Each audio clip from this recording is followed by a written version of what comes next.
everyone. Thank you for joining us for today's webinar, Advanced Mobile Testing with Anand Bagmar and Justin Ison. They will introduce themselves as well, but I just wanted to give a quick intro before they do. A senior solution architect at Applitools, Anand Bagmar is a software quality evangelist with over 20 years in the software testing field. He specializes in product quality strategy and execution, as well as building automated testing tool infrastructure and frameworks.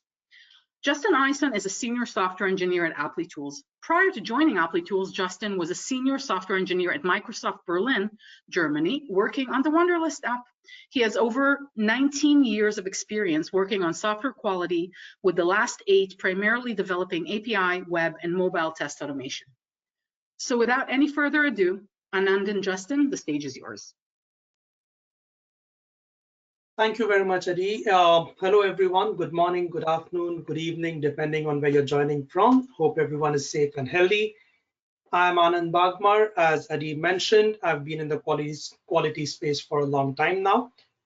My passion is quality and what can I do to help make the product quality better.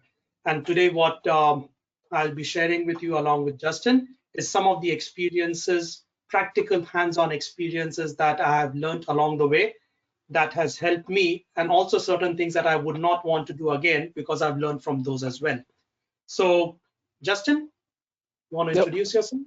Yep, thank you, Anand. Hello, everyone. My name is Justin Ison.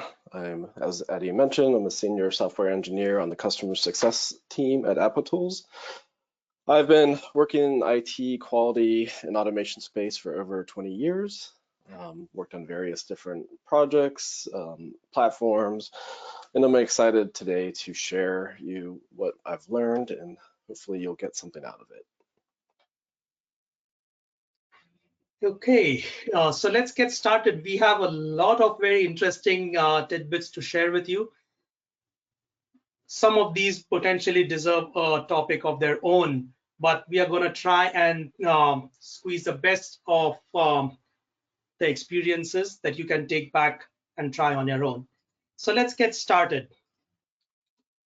Why do we need to think differently about mobile app testing, right? Let's set the stage in that way. What is really different about this? Well, we know what is similar. Functionality needs to be tested, whether it's a web app or native apps. We need to think about it from an end user perspective. We might need to think about it at scale and load. But what are the real differences when it comes to testing between these types of interactions, whether it's web or native apps? So let's get a very quick recap of what these differences are. First of all, interactions, the way you would interact with the product with a mouse versus actual touch and swipes on the devices. The device features and capabilities itself can offer a lot of different variety and complexity and nightmares in some cases about how your product is going to be working in such situations, whether it's related to the form factors or the browser versions, the OS variations, whether it's stock OS versus customized OS, and its compatibility with the hardware. Hardware itself, there are a lot of different components. And how can you forget about the external factors that affect these devices, whether it could be network fluctuations or variations when you're on the move? Does your phone get or your device get affected based on temperature, humidity, moisture? That might be there, dust in various ways as well. Interruptions on the devices, whether it's phones or messages or any other form of interruptions. How is your product going to continue working well, and how do you test that? How do you ensure that it continues to work well in all these situations? And you cannot forget the release approach. The release approach for web and native apps are very different. There's a lot of differences over there, and I actually want to take a minute or two to talk about some of the core differences. First of all, might seem very trivial, but this is extremely crucial. In a web app, you can roll back a faulty build or a bad build. You can just roll back. Of course, it's not as easy, but you can achieve it. In mobile, you cannot really roll back a device. It's like a virus, and we know very well about virus. I don't need to explain this. But a virus, once it goes out, you cannot pull it back, and the only way is to prevent it from going out. Native apps are like that. If you release a bad app, it has gone out. There's no way you can get it back. And you might end up losing users as a result. The users might say, what a crappy app this is, I don't want to use it. Or they might not be willing to upgrade to a better version of the app as well because of the experience that they've had. The other scenarios that we need to validate is the upgrade scenarios, which is easier to be done on web, much more complex on mobile because you don't know what is the last version of the app the users might be on from which they are going to try and upgrade. Hot fixes possible in web. The next time the users come on the website, they will get the new fixed versions, but you cannot force a fix on the users. It's the user's choice. If you force them to upgrade, they might just uninstall the app from the device. External approvals are not required in context of web. Yes, there might be compliance and other processes in place, but for mobile, typically the release mechanisms are Apple or Google App Store or Play Stores, and they have their own release process, a verification process before the app can be released. So that again becomes a very important aspect to keep in mind. Deployment size does not necessarily matter in terms of web apps, but in case of native apps, that again is an important aspect. And compliance, a lot of things to test over there. So what can you really do to add more value to the quality of your native apps, given that there are so many different variations and the complexities involved in testing and releasing these? Let's talk about strategies. What are the different things other than testing functionality, what has changed? Let's talk about some different aspects. The first thing is real device versus emulator based testing.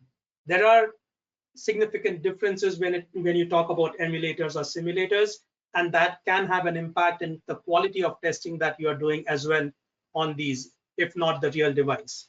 So when and why should you use emulators, right? So first of all, use emulators if you're able to test all the application functionalities and there is no performance degradation in the application under test when you're testing on these emulators or simulators. There could be apps, for example, I know certain apps, they were very heavy, they're streaming type of apps, very heavyweight, and it did not really work well on emulators when I was testing these. So we quickly had to let go of that approach. So you have to understand functionality and performance impact to keep it real, to get the real experience when you're testing this. Why would you want to use these? Of course, to reduce costs, scale it. You can do many more varieties. You can get these devices or emulators, simulators available to your whole team to help them test faster, shift left. But it does not mean that emulator-based testing is the only testing. You still need to have some form of sanity done on your real devices so that you know what really happens, how does it really work on the hardware. Also, you have to use real devices if any of these other challenges that I spoke about earlier, whether in terms of functionality or performance, if that is going to become a problem, then you have to focus on your real device testing and then think about, do you set up your own device farm or use some solution from a device execution and scaling perspective. Based on my experience, these are some cases where I have not been able to use emulators very successfully. Streaming content is one example that I mentioned to you. If your application is relying on hardware capabilities, or if your application is dependent on customized OS versions, for example, then you have to think about cases when this approach would not really scale for you. Okay, so the context of the application becomes very important when it comes to thinking about what should the strategy be for real device versus emulator-based testing. It is not an either-or approach. It's always about complementing the efforts and seeing how you can get the best value for testing and setting up your lab. Eddie, if you can transfer the control to Justin, who can take us to the next set of strategies.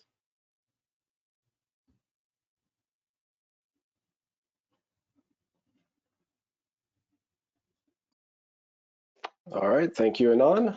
Assume everybody can see my screen now. And so our next topic, we are going to talk about mobile accessibility testing. And so you can see the first bullet point there, according to the World Health Organization, there are roughly 285 million people throughout the world that suffer some form of low vision or color blindness. And so it's not enough anymore just to develop an application for the majority of the population. It's imperative, and you must strive to make your application accessible to everyone. In fact, a lot of countries throughout the world now are actually requiring that any digital product that's built or created on their soil must be 100% accessible, such as Australia and Canada, for the name a few. And even so some large corporations have actually taken the initiative to make sure that everything about their digital products is 100% accessible. So when should you actually start and think about accessibility? Well, just like any product feature or product itself, it should start at the design and discovery phase. You know, if you decide to do it afterward, you can make your product not released on time, or you're going to cost yourself a lot of money. So on this topic, we're going to talk about a few different key accessibility options or items that there are around mobile accessibility. As you probably are aware, there's lots of different features in accessibility, and we can't talk about them all, but we're going to talk about the key ones and even show you examples and some of them how you can automate. So accessibility, the good, the bad, and the ugly. We're going to go through and show you some good examples, and we'll see some bad examples along the way. So the first one we're going to talk about is text-to-speech or voiceover, depending on which platform you use. In Android, it's text-to-speech, and iOS is voiceover, but we'll just use voiceover, whatever, as the topic. So that the goal, obviously, is to ensure that anybody that has low vision and actually has to use the voiceover option on the mobile phone, that your application makes absolutely sense and that it's audibly correct. Both Android and iOS platforms offer the option to turn and enable voiceover. So you could actually go through your application UI view by UI view and actually listen to what element is displayed, or each element, and hear what it actually says through the voiceover mode. But you really don't need to. You can use these different various hierarchy viewer apps that are available. Like for instance, Appium has one. Built into Android Studio, there's the UI Automator Viewer, as well as you could use the accessibility inspector within Xcode. Really, you want to make sure that these content descriptions and labels on your different UI views are accurate and make sense. So you don't necessarily have to use VoiceOver when testing your apps, but it's an option to do it. So here's an example of using Android with VoiceOver, and we'll just run this real quick and we'll listen to it.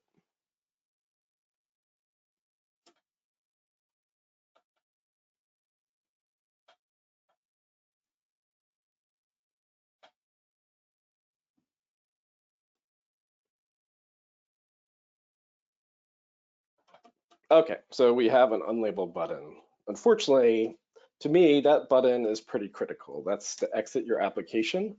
For anybody that's using voiceover mode, they wouldn't know what the capability of that element does. And so you could use, in this case for Android, you could use the UI Automated Viewer to actually bring up the UI view, and you could see there the content description is blank. So this is a bug, in my opinion. This is something that should be reported, or fix it yourself if you're the one responsible. I also want to say, going forward, you're going to see a lot of examples using this application, which is Duolingo. It's an application made to teach you different languages. I'm not at all picking on this application. It just happened to be by lottery the one application I downloaded to show examples from this webinar. Here's using the accessibility inspector for iOS. So it comes packaged with Xcode. And you could actually use it to inspect any application on your Mac OS, or in this case, I'm using it to inspect the simulator. And so we'll go ahead and run that.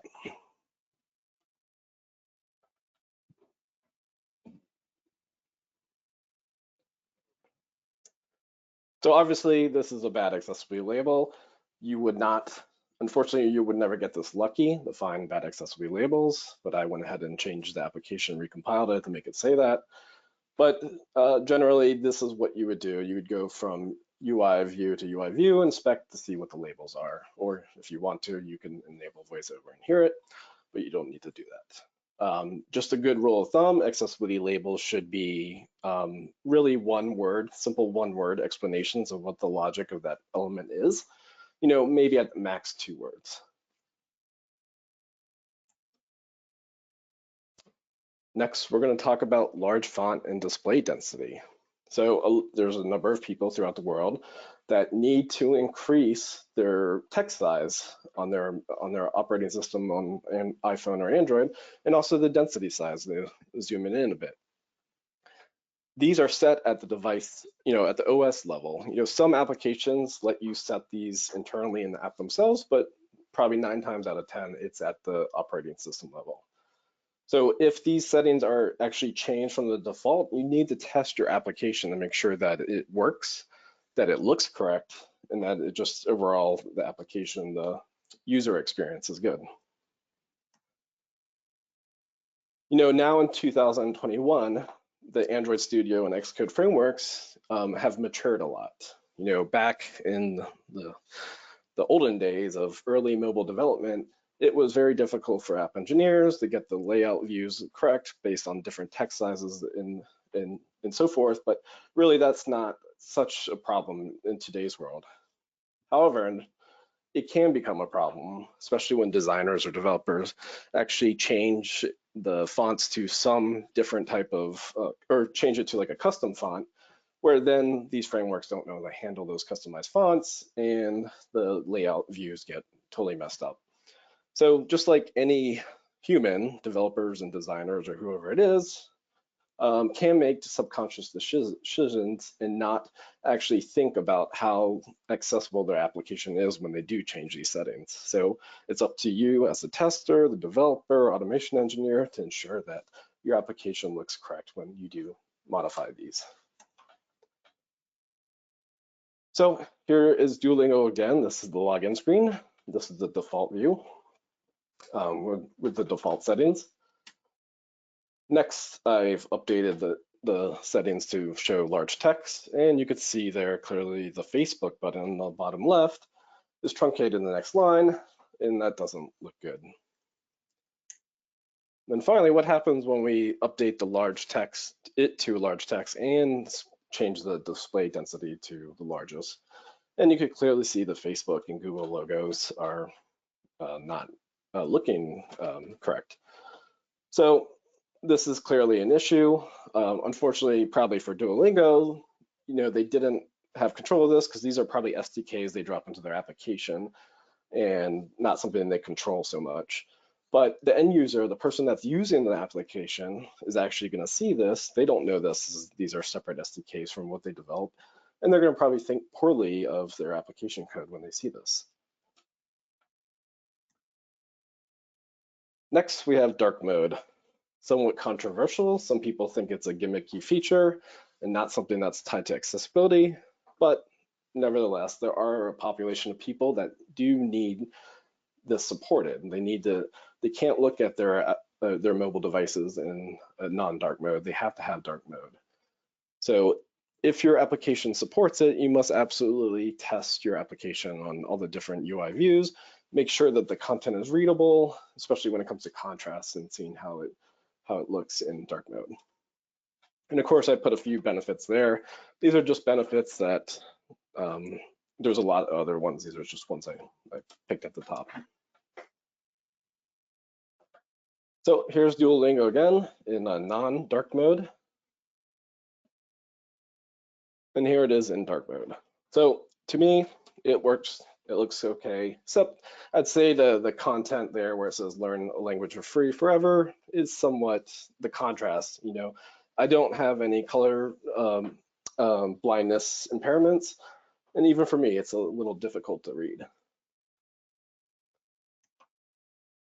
And so here's an example that I found actually testing Duolingo when I switched it to dark theme and then relaunched the application. You'll see what happens.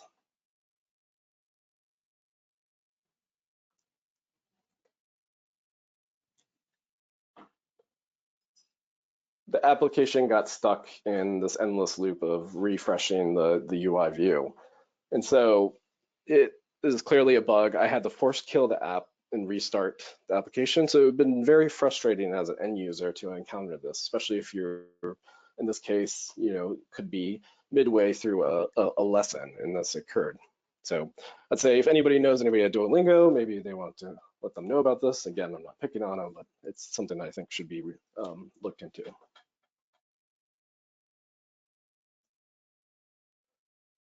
Okay, so let's talk about contrast and color blindness. So many people, again, throughout the world suffer from some form of color blindness or total color blindness. And now we have so many digital platforms out there. So people are making and developing applications that will run on phones, and they'll have the same application that runs on smart TVs or even smartwatches, or even Internet of Things that have GUIs. And some car manufacturers now basically have tablets as the dashboards of their consoles. And so we need to ensure that our applications are accessible with a set of standards. And of course we do now with the W3C and the Web Content Accessibility Guidelines. And there's two guidelines, there's 2.0 and 2.1 that will tell us what the standards are. And of course, it's not just for mobile, these will apply to really any digital product out there. Along with some different standards of levels AA and AAA, with AA being the most common and AAA being enhanced and more strict.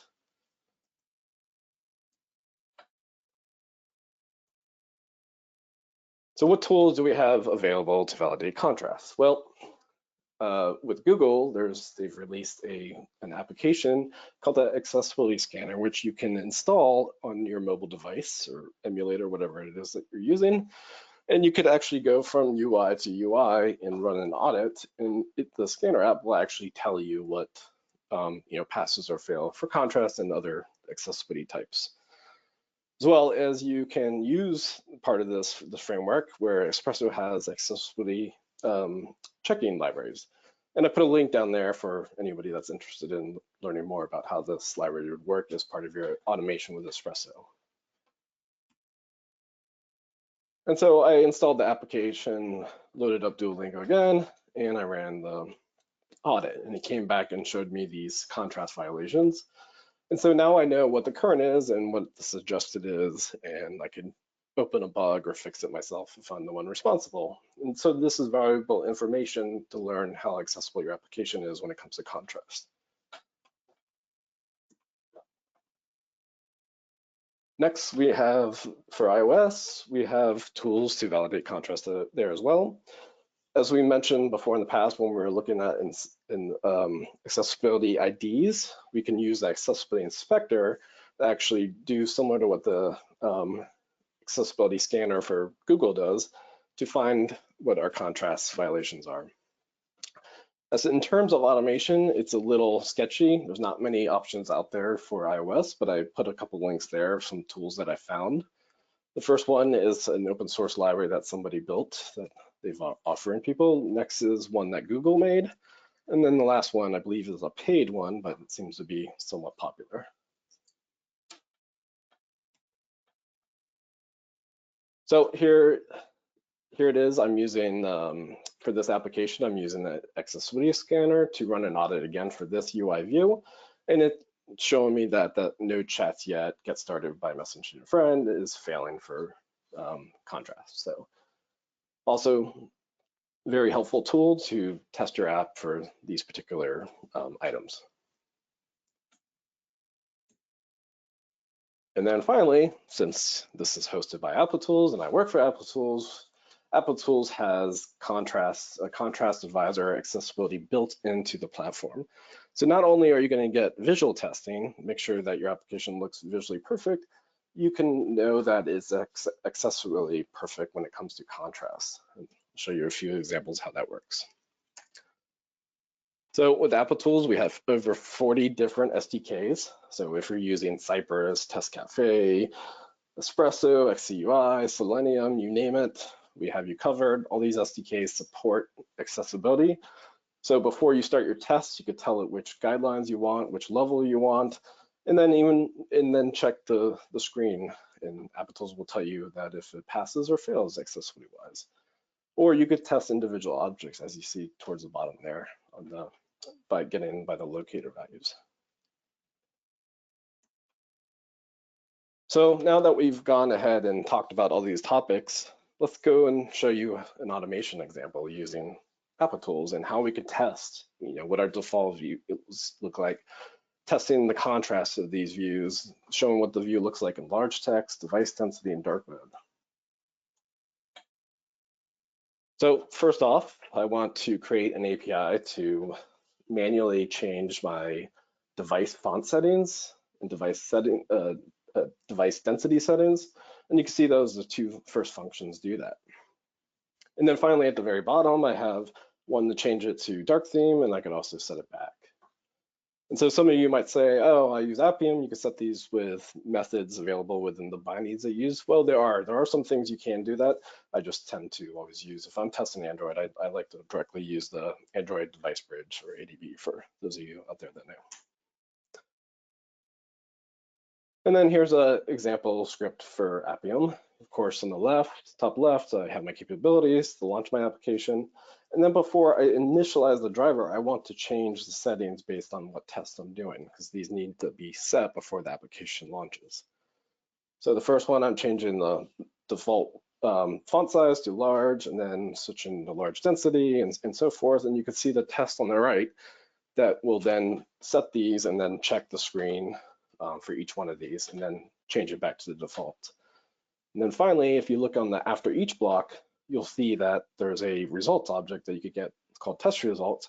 In this results object, it could tell me whether visually my test passed, or if, and also accessibility wise, based on my settings. So let's go ahead and look at the results. So you can see here I have a screenshots for each one of those tests that you saw in the script before. I could go in there and inspect what's happening here. I have some mismatch detecting because the little logo is waving up and down. And here we have, some dynamic content that's failing, and it should fail, but we have tools to handle that, and I'll show you in a second how that works. Here I'm just going to set an ignore region because I don't care about that section. It's not part of the scope of my tests. I could, if I wanted to, I could have cropped it out, and so you didn't see it entirely. And here I'm going to give it a layout region to still identify that there's an object and an image there, but not fail if it's either waving or not.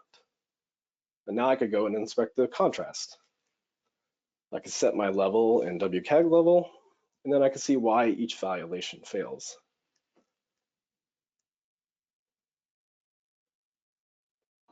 Here I am just setting it to a stricter, the enhanced mode of AAA. And just like you saw before, we could set ignore regions. You can ignore regions by accessibility, or set it to different attributes and tell it what type of object it is that you want to detect. And we'll come back and tell you whether it passes or fails. So now that I'm done with that image, I could go ahead and save it, and I can move on to our next image. Here we have our large font screenshot. And I can go look at our large display density, large display density and font, and dark mode. So now I have baselines for each one of these. I'll know exactly if anything ever changes or anything breaks as far as my accessibility wise on these topics next time I run my application. So it's an extremely fast and easy way to test how your UI looks across all these different settings, as well as the contrast.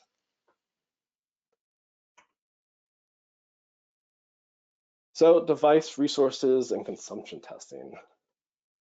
So I like to always refer this as the forgotten test. App developers, companies, they strive to make their applications look the most beautiful that they possibly can, with the best designs, the best features, and so forth. But if your performance of your application is poor, nobody's going to use it. So it's imperative that we know exactly what's happening under the hood in testing the performance of our applications. So such as we want to know the CPU utilization, the memory consumption, network consumption, because if you're sending a lot of network traffic, it's going to tie up your bandwidth. or even the battery energy. So if your application is consuming so much battery of your devices, people aren't going to use it because their phones are constantly dying. And so it's not important just to know this information, capture it, but actually also storing it, because just like you saw those images before, we could essentially create benchmarks or baselines of what our application performance was to what it is going to, or what it is now, and hopefully it's improving, or maybe if it's not improving, we can actually dig into that and figure out what's happening. So we're going to go over a couple different tools for both iOS and Android and look at some of these libraries that are available for us. So first we have the Android Studio Profiler. This is comes with Android Studio, obviously, and you could profile your application to get all the performance information we just talked about. And of course, you can export this after into different types that you want, like a CSV. But yet, better yet, you can create a trace file and then export that into some whatever tool you want, like a database or some type of graphic library, graphing library. Here's an example I found on appiumpro.com. Those of you that aren't aware of this blog or site, it's an awesome site made by Jonathan Lips, one of the founders of Appium. Lots of amazing and very helpful content, so I definitely recommend for those of you out there that haven't signed up for it, please do. Even those of you that haven't used Appium, it's very general to just mobile, so anything that to do in Appium, you could do in Espresso or XUI.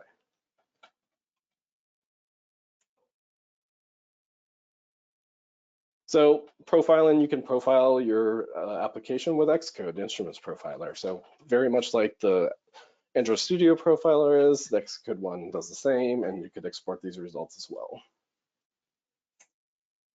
And here's another example from Appium Pro, doing it for iOS and capturing all that information and then saving it, the output at the very end of the execution.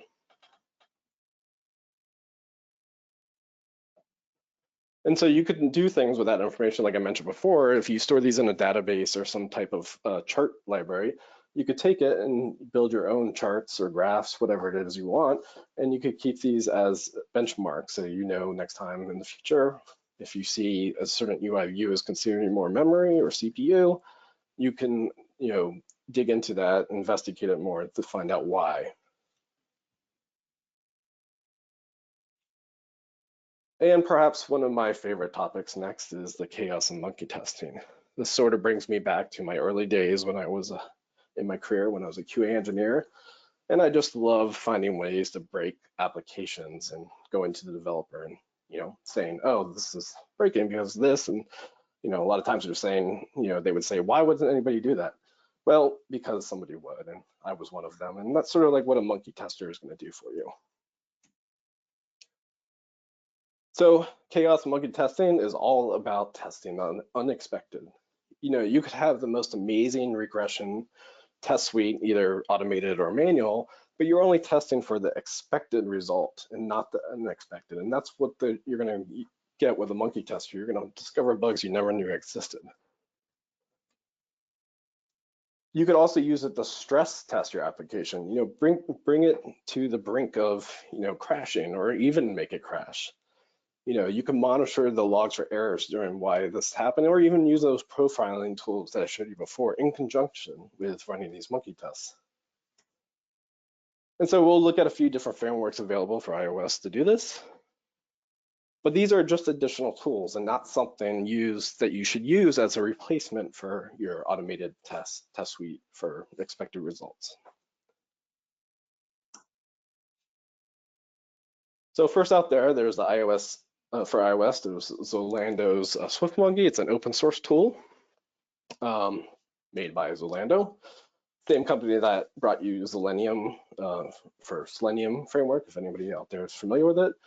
And it seems to be really the only tool that I could find out there that made the most sense, because all the other tools or open source projects that people had created are outdated and not maintained anymore. So those of you that are looking into monkey testing iOS, this could be a framework for you to take a look at.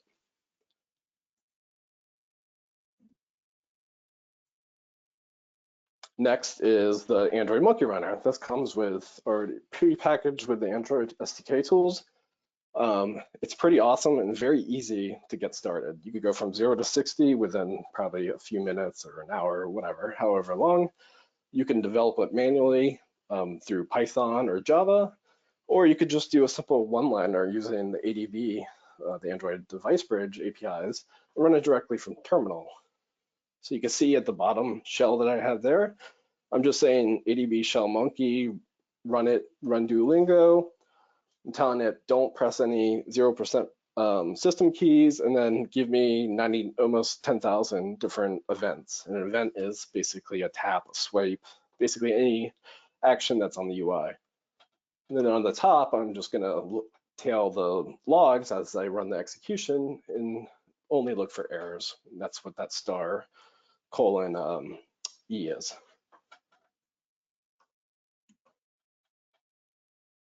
And so it's very important to always tail the logs, whether you're manually testing or even automation, because there's so many issues that you see that you won't see in the UI that can happen in the background. And so you can see now I'm running the monkey tester. It's sending all these different events extremely, insanely fast, way faster than a human could ever do it. But this is a good stress test. If really, if you're going to probably write a script to do this, you probably want to throttle the events. So you can set the throttles to do it between every event, pause for a second. I think by default it's 1 millisecond. That's why you see it just going nuts right now.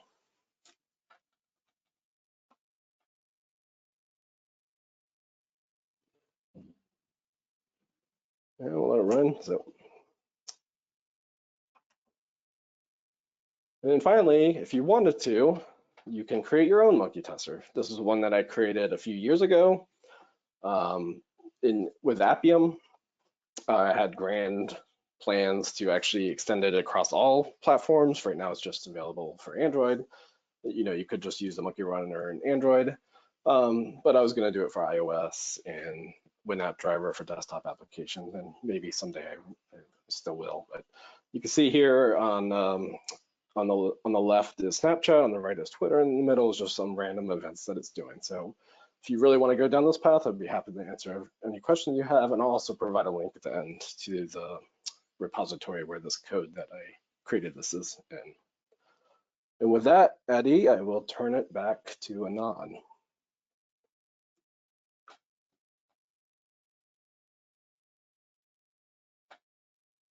Okay, now I wish you could just keep going on, Justin. That code and the kind of test you were running was amazing.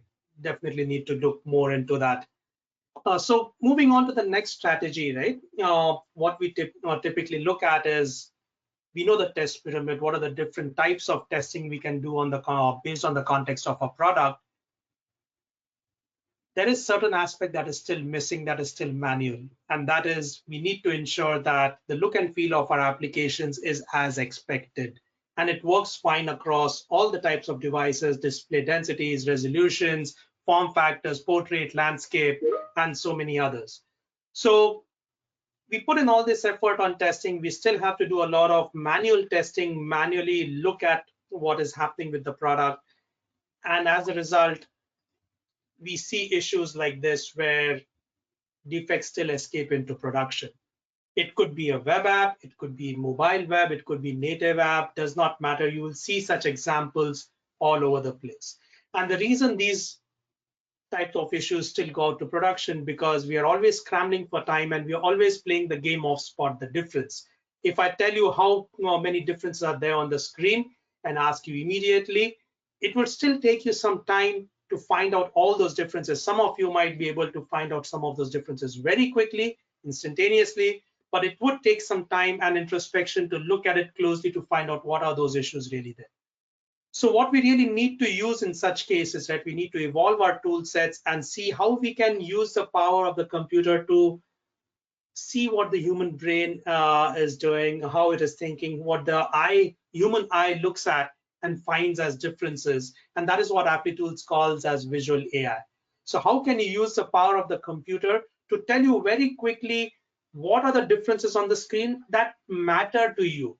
If you look at it at pixel comparisons, you will see a lot of differences on the screens because of small changes that happen, and that is a lot of false positives. What you really want is something that will tell you very quickly, automatically, what are the real differences in the app, which reflect either a change of functionality or regressions found in the product, and these could be functional or visual issues. So you need to look at how can you leverage the power of visual assertions to make your functional testing easier, make your test automation leaner, functional test automation leaner, but enhance your test coverage significantly. And this solution does not really require you to work with locators, because that's what really makes your functional test very brittle, and it is very time consuming to implement those changes or implement that functionality as well. So how can you leverage the power of visual assertions instead of relying on functional assertions? That will give you a lot of power to your test execution. Okay. The other aspect that I want to talk about is aspects of the releasing your app itself, right? There are various different ways how your app releases can be planned to get that feedback before making your app available as 100% available to all your users. So there are different techniques that can be used. One is beta testing. You can release your app as a beta release, and those users who have signed up for beta release of the apps, they'll be able to get that and use the app and provide feedback to you. Now, it is very important for you to make sure that you are able to capture data from your beta released apps separately from your full release that is there. And that is very critical because you don't want to mix up that data, and you want to take action on the data based on what these beta release apps have.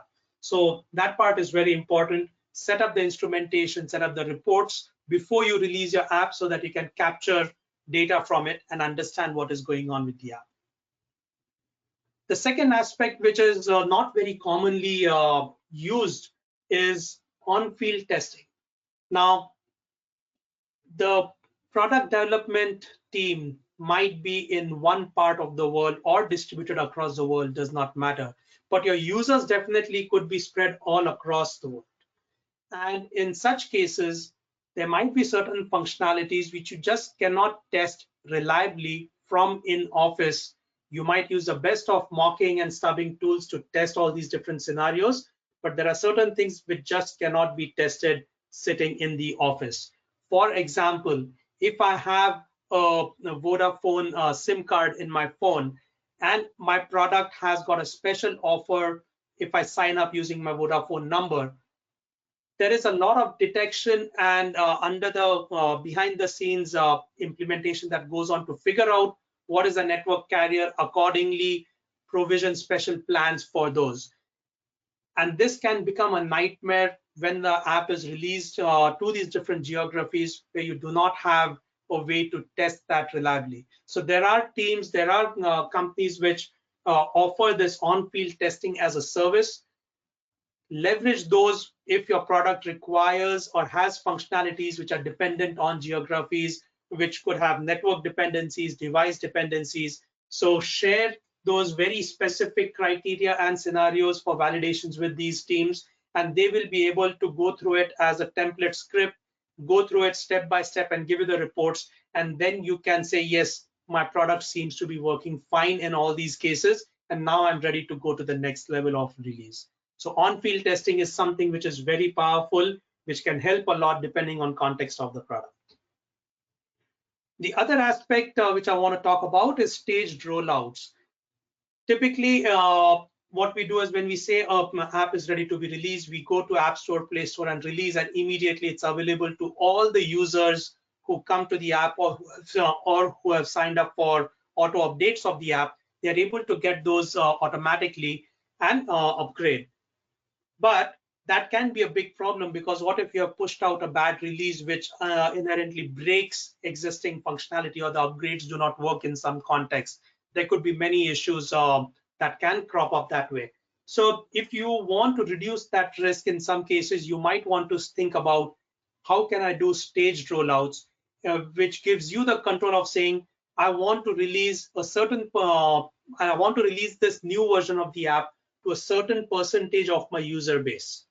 And that can be managed, and based on how you roll that out, you start collecting data from that staged rollouts, and based on the data that you see, you'll be able to take those decisions to say, yes, I can now proceed step by step towards 100% of release of this.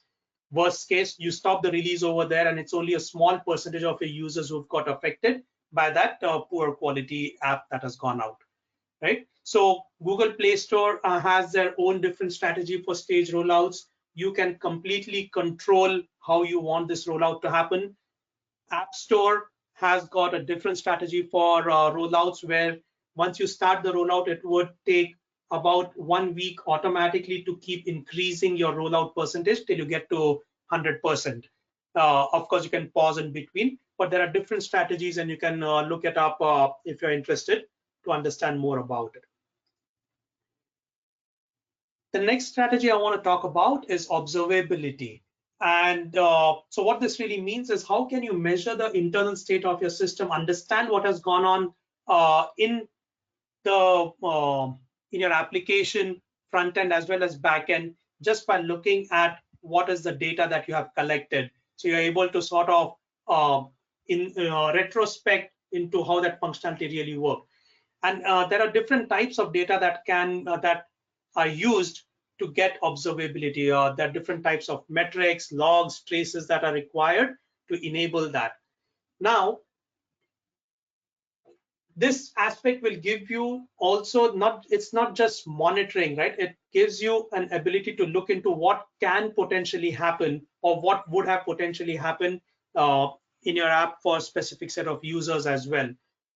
To enable observability, there is a lot of work that needs to be put in from an app perspective to ensure everything is working well, and you will be able to observe your app or observe your system in a meaningful fashion. So you need to test if crash logs are getting reported correctly. So maybe you want to intentionally crash your app and see if the relevant data has been captured correctly in your system, to ensure that you're able to trace back to the root cause of the problem.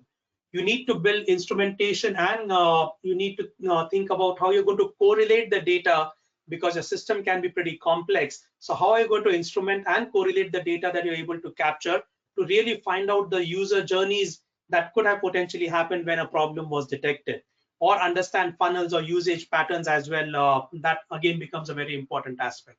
You need to think about how can you measure the user interactions in form of events, whether these are business events or technical events that you might want to be capturing based on the functionality that has been released. You might want to think about, can I enable real user monitoring and real user monitoring in the system, which allows you to sample a user base at a given point in time for a given percentage at runtime without having to release a new version of the app. And that again can be very powerful depending on certain loads on the system. You might want to understand what users are doing at that time, right? So real user monitoring can be very powerful for that. And of course, you need alerts set up if something is going wrong. You want the relevant systems or people to be alerted so that they can come and take a look at this type of data. All of this is not going to be possible unless you have meaningful and real-time dashboards, which are contextual from the perspective of what your application is really doing. So building all of this takes time, takes a lot of effort. Most importantly, you need to test for all of these conditions before you go to releasing your product to your end users. So test for observability is a very important aspect to be included in your strategy as well. Here are some dashboards that I have used in the past place where I used to work, where we actually used to, whenever a release is happening, we used to do stage rollouts, and looking at the data, we used to correlate and see if we did a rollout app release in a rollout fashion for the last time, what was the data looking like? And when we are doing this new release, is that data comparable? In fact, it should be better than last time. That's how your product quality is getting better. But real-time dashboards really gives you that insights into understanding how your product is being used in the market, and if it is of the quality that you expect. So with this, we would like to take a pause over here and say thank you. And Adi, Justin, and I would be happy to take any questions if there are any.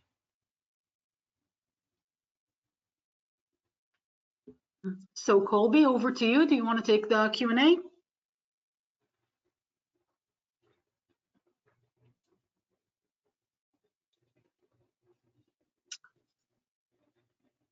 Colby, I think you're on mute.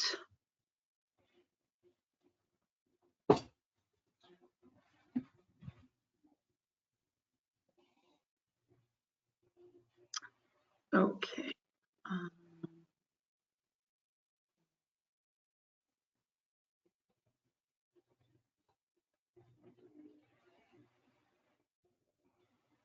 Okay, for some reason, Colby can't unmute himself. So I'll take the questions. I'll do the Q&A.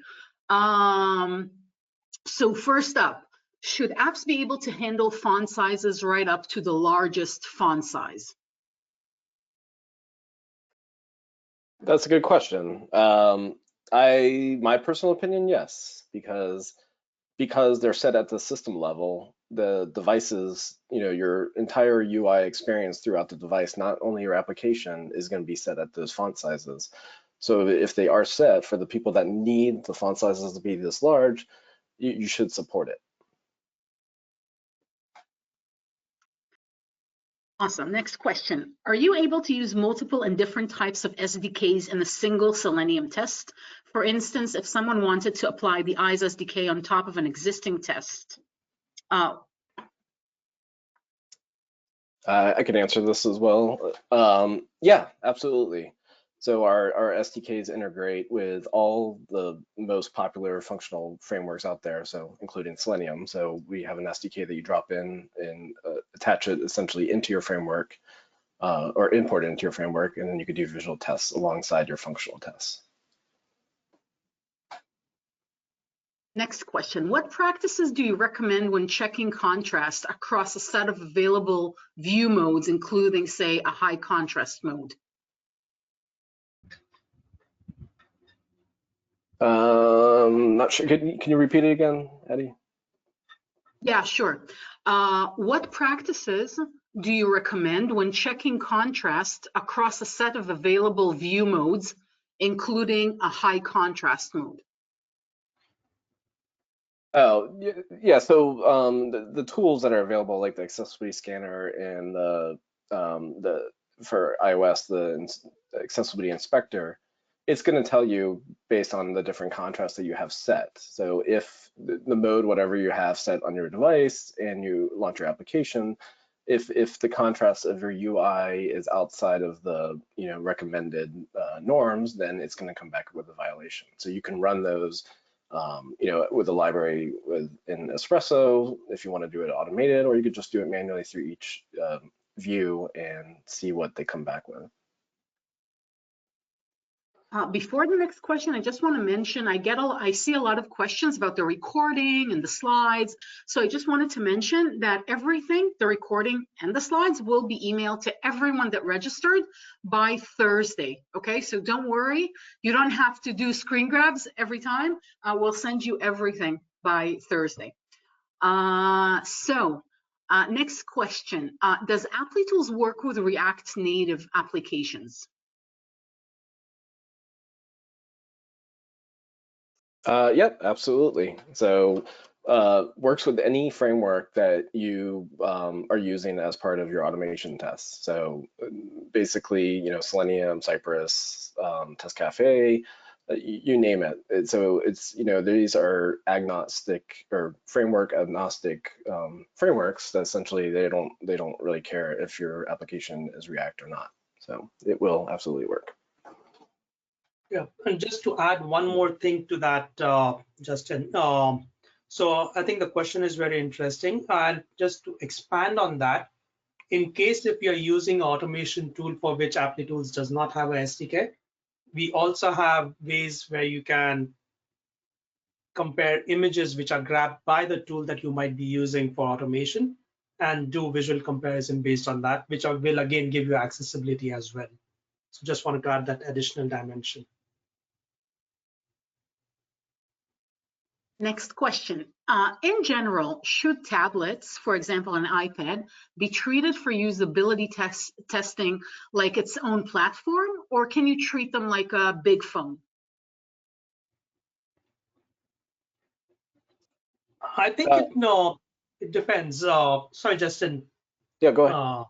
Yeah. So answer is it depends, right? What type of product it is, who is your user base. But if your app works on a certain form factor, then you should test it.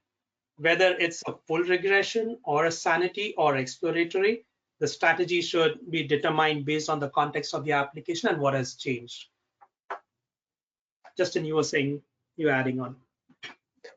Yeah, no, pretty much the same. So like if your application has logic to detect if it's an iPad or if it's even a separate application for iPad, you should absolutely test it on that form factor. And same thing for our iPhone or Android on these different ones.